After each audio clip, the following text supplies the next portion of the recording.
I will teach you how to summon the turkey in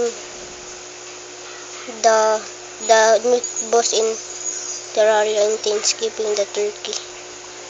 Called in the turkey.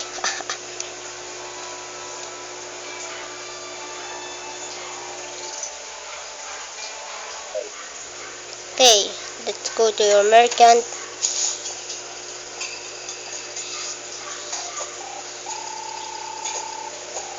And shop. And see that feather thingies. Now let's click buy and go in here. But first you need to be hardcore to summon it now.